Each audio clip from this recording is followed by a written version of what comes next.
So John, you have a unique platform and opportunity different than the rest of us. How do you see that role as a public figure with a visible platform, and what will you do to leverage that to keep focus on this issue? Well, like I said before, a lot of what we do is partner with great organizations like the folks up here on this panel that really do all the hard work.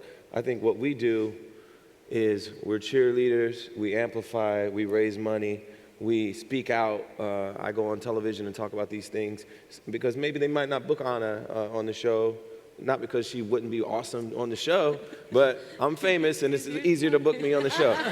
So, but I feel like I have to go out and represent what these folks are doing, what John's doing, because these things need to be heard. And we need to have policy changes that make it more possible for more Annas and Harags and Johns to succeed at what they're doing. Because, like, I'm supporting a couple candidates for the Board of Education tomorrow for the sole reason that I know that they're going to put kids first, and they're not going to remove John Dacey from the superintendent's position.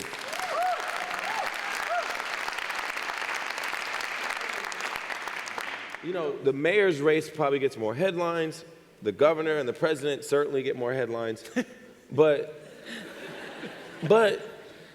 when it comes down to what's going to affect the kids of Los Angeles more, there's nothing that's going to affect them more than how these schools are run in Los Angeles. And this guy and the school board are going to set most of the policies. They're going to have to negotiate with the union to a degree. They're going to have to litigate when they need to. They're going to have to do whatever they have to do. But the leadership in these school districts matters so much. And so part of my job and part of your job as over 18-year-old voters is to make sure on the political level that we set a context where these folks can succeed and they have the flexibility and the regime around them that gives them a chance to do the work that they do best. And so if none of you work in education for the rest of your life, at least be education voters and education community members who will flex your political muscle when you need to. If you go off and make a lot of money, donate to causes that support education.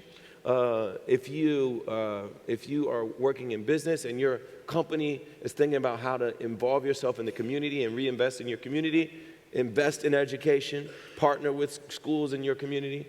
These are things that all of you can do no matter if you work in education or not, and I encourage all of you to do it.